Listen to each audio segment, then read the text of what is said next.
Hello everybody and welcome back to another theory crafting episode today with myself, Tofu Barfest in that gearing, and Patent Enterprise 360. And you're probably watching Tofu shoot at me in a gearing and you're probably wondering what on earth is Tofu doing? Well, I did say it was theory crafting, which means I am going to be testing something new. And what I'm going to be testing is how effective would a Shima be if I did everything possible to reduce the reload speed of its long-range 20-kilometer torpedoes. So this is how I've set this whole thing up. I've got the torpedo reload skill on my ship. I've got last chance, which is once my HP falls below 10%, I get a 30% reload buff to all of my weapons. And then I've also got the reload module, which is going to help with my torpedo reload, and everything added together. Once I drop below 10% HP, which with the survivability expert skill would mean just under 2190 HP, I will have really good reload speed on these torpedoes. The normal reload speed for the Shimakaze is just a touch over, just a touch under 2 minutes, my bad. I think at 115 seconds, so that's a touch under 2 minutes. So once I drop below 10% HP, I can get a 115-second reload for the 20-kilometer torpedoes down to only 80.5 seconds. 80.5 seconds in the grand scheme of things will allow me, if I continue to fire my torpedoes the very second they reload, if I keep doing that, I will get 4 extra salvos of torpedoes per match. If I was playing with 2 other Shimakazes in Division of 3, and we all did this, we would be able to output an additional, over the span of an entire game, assuming we fire every single time that we have torpedoes reload, we could output an additional 180 torpedoes. Oh, yeah. This is one of those things that you think about and you go, well, can this work? And then you go try it and see what happens. Now, mind you, this is not a build that you want to be using if there are carriers on the enemy team, because if there are carriers on the other team, they can just bomb you and kill you very easily. So this only really works if you're in a battle with no carriers, because you can basically spend the entire game perfectly hidden. Because remember, you don't have to take any risks. You have 20-kilometer torpedoes, you can just fire them at a distance, wait for them to reload, and fire more. And you're pretty safe, as long as you don't go up to the front lines and try to do anything. And the main role of this particular setup is just area denial. All you're going to do from beginning of the battle to the end of the battle is sit there at range, throwing torpedo after torpedo and after torpedo. And since you're able to throw them once every 80 seconds, the enemy really doesn't get much of a chance to breathe even. And I think if you stagger it with like 2 other Shimakazes in a division of 3, that's really scary because there is no break at all. If you can get a salvo off every 80 seconds, let's say you just let's say add some gaps in there. So you fire, the next Shima waits, let's say 20 seconds, fire another salvo. Then the next Shima waits another 20-30 seconds, fires a salvo. And then you'll have one another like 20-30 seconds. And there could just be an endless amount of torpedoes. And yeah, it's just a really insane kind of concept that, you know, instead of just playing it normally where you're like high stealth and you're trying to sneak around and everything, here you're just starting yourself out by having your teammates, not your teammate, your division mate, do the work of the enemy team, chip away at your HP, and then you get the massive 30% buff to your reload. And of course, don't forget, this also works because division mates can damage you with absolutely no penalties. They don't actually have to pay a credit cost. And as long as you stay perfectly invisible and nobody shoots you, you should be able to survive an entire battle on 1,500, 2,000 HP. I mean, I did this entire battle on 1527 HP, never got spotted once, and was able to constantly spam torpedoes in the direction of the enemy team. Although I didn't really actually have to aim at anything, it was mostly just going, I think they might end up over here, toss torpedoes and see what kind of happens. One other thing, at the really beginning, I had Tofu shoot at my bow. And you might be looking at that and going, why did Tofu only shoot at the bow of your ship? Well, the idea for having Tofu shoot at my bow is I wanted Tofu to completely drain the HP off of my bow to the point where the bow can no longer take damage. because once that happens, in the event I run into enemy destroyer torpedoes, all I have to do is turn into them, and if I take like 3 torpedoes on the bow, there'd be no damage taken at all, so I should be able to live through that without any issues whatsoever. That enemy Kagero was on the A cap, tried to cap. I just sent a general wave of torpedoes into an area where I think he might have been, hit him with 1 torpedo, and destroyers just really taking Shimak torps. Those really hurt, and very, very quickly got killed off. So we stepped onto the Alpha cap, and the enemy team is now running. Had they kept trying to come towards me, I could have kept zoning them off with torpedoes, and that would have worked just fine. Alright, so I've gotten over to this position over here, and I'm going to just fire some more torpedoes. Again, I'm trying to keep the Iowa in a certain position, preventing the Iowa from turning, just locking them down into one position, and allow the team to continue pushing.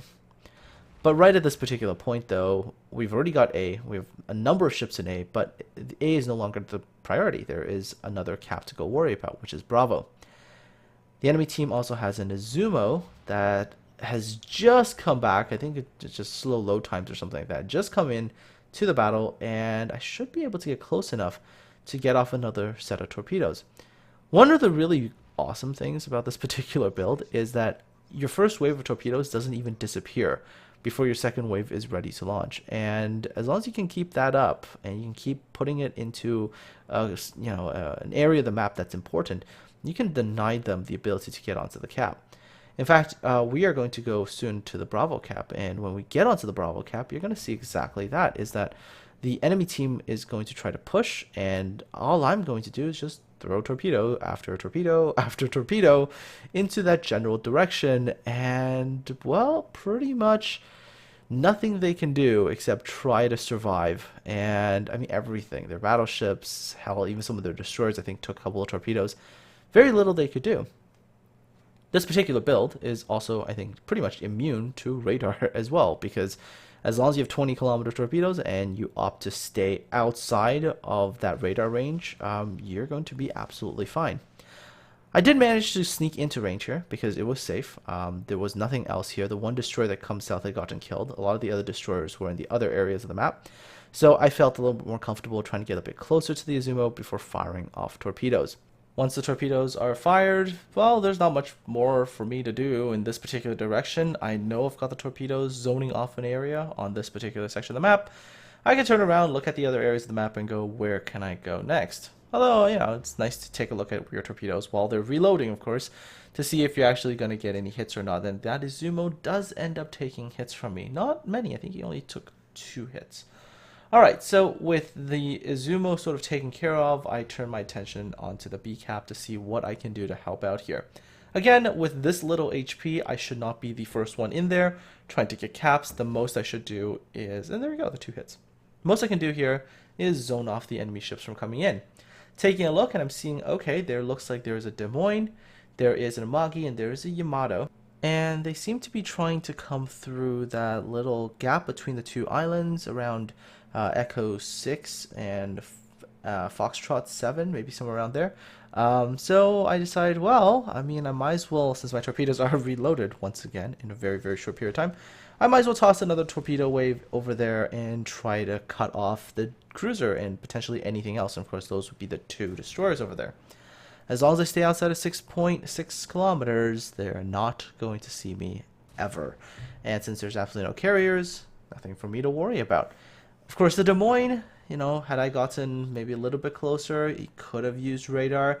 So it's important to try to eliminate that Des Moines first. Of course, Des Moines can also be a really, really big threat to the other destroyers on my team that's trying to take this area. As you can tell, if you look at the minimap right now, their team has more support in this general vicinity than my team does. But that wave of torpedoes that I used to cut the Des Moines off, that is going to really... Oh, look, there's a kill.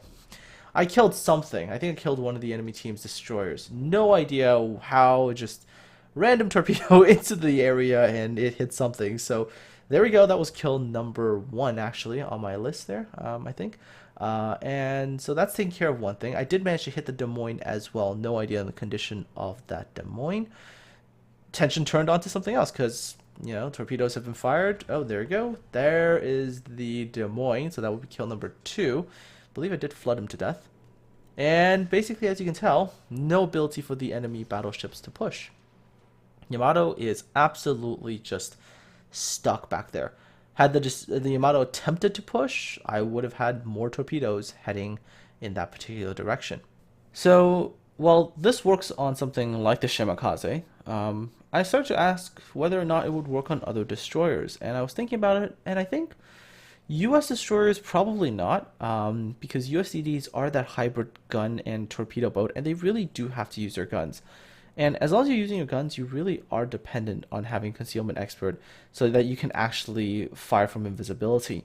So I would say on the US destroyers, the answer is probably no. The Russian destroyers, forget it. You're really easy to spot. Well, actually, you know what? Maybe I guess on something like a Khabarovsk, maybe it could work. Your guns would fire a little bit faster. And since you're pretty much always spotted anyways, I guess it could work as the final 10% of your HP. I don't know. I mean, I still think that even with the Khabarovsk and the Udaloy, having concealment is more useful because just in case you got to fight other destroyers, you don't want them to have a massive spotting advantage over you. So I would say no to the Russian destroyers as well. However, with the Japanese destroyers, the Shimakaze benefits the most. I think the Kagero can benefit from this particular set build as well.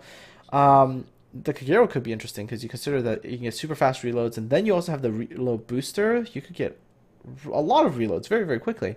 I don't know, the Kagero could be an interesting ship to try with something like this. Fubuki works, although with the Fubuki, it's almost a little bit of an issue of sort of like declining returns on the... It's because it's a percentage, right?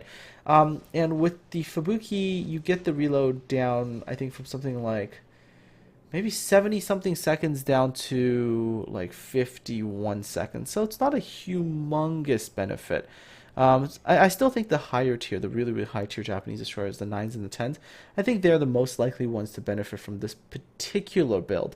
And while I was talking about other destroyers that could benefit, I got kill number 3 on the destroyer that was hiding in smoke. And if you read chat, the guy was just like, how many torpedoes do you have anyways?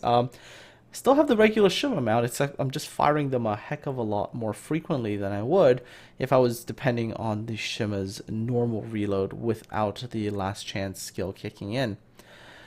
And as you can tell, even though the enemy team had cruisers and destroyers and battleships and they were trying to hold Bravo, we were quite capable of just zoning them out. And the Shima's torpedoes, especially if they're coming out every 80 seconds or so, that's a very effective wall.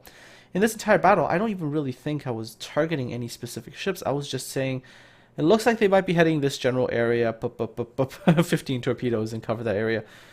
Now, if you thought this was really scary, imagine the same setup, but imagine this setup done with, 3 Shimas in a division, right? That is really a scary thought, just having pretty much non-stop torpedo spam. Oh yeah, and I just realized what's most likely going to happen is I'm going to release this video, people are going to watch it, and then somebody is going to go and do that. They're going to get 3 Shimakazes together, try this, and they're going to royally piss somebody off.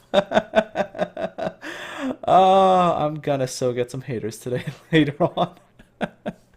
But hey, I mean, oh, and by the way, here, I could have gone straight forward and eaten that torpedo with my bow, and I would have taken no damage because my bow had been completely drained of HP.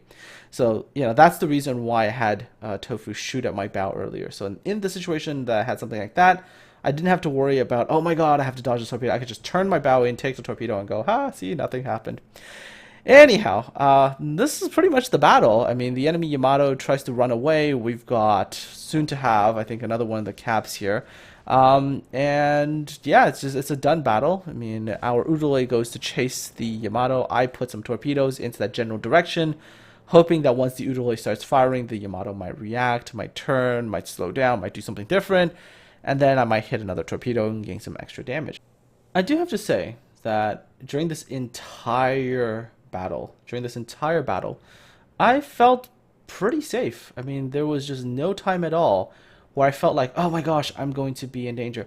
Oh, and speaking of another thing that I just thought of right before the end of this video, is that with the buff to my rate of fire, my torpedoes, I also gained 30% on my guns as well. So just in case I ran into a situation where I needed to maybe finish off a destroyer, my guns also fire a bit faster. And That could be beneficial as well. I mean, Japanese guns normally aren't that great, but a 30% buff to the rate of fire, that could really be the difference between life and death. And don't forget, if I tagged somebody and I managed to get rid of all of my bow HP, maybe I could just turn it in and like absorb shots, or maybe I should have done it to the stern.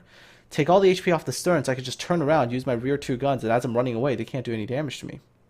Could be an evil idea to think about in the future. Elaborate on this a little bit more in the future. Who knows? I mean, hey, if you guys want to give this a shot, maybe go try it out. Oh god, yeah, I'm gonna get hated on by somebody. You guys can blame me. I'll take responsibility for no. It's just, what have I done? What have I done? Anyways, I managed, I think, something like 7 torpedo hits that battle, which by Jew with Shima torps, that's quite a good amount of damage. Couple of flooding, assisted in base cap twice, kill 3 ships, defended the base once as well there. And let's just take a look at the final results screen. So here we go. I managed 418,923 credits, which if you looked at the credit screen, which I didn't take a screenshot of, derp me. I think I made something like 140,000 credits, which was good. My experience was 3,645, and this was only with the premium 1.5. Damage was just shy of 100,000 damage, 98,835 damage, which isn't so bad at all. And all of those torpedo hits, base defense, base caps, etc., manages to net me a base experience of 2,430, which actually put me at the top of this particular team. Anyways, folks, hope you had a laugh or at least enjoyed this video, and of course had some new ideas on potentially how to build your Shimakazes. Anyways, if there's more torpedo spam in the next couple of days, I apologize for that sincerely. Anyways, folks, have a good one, and I'll talk to all of you again soon.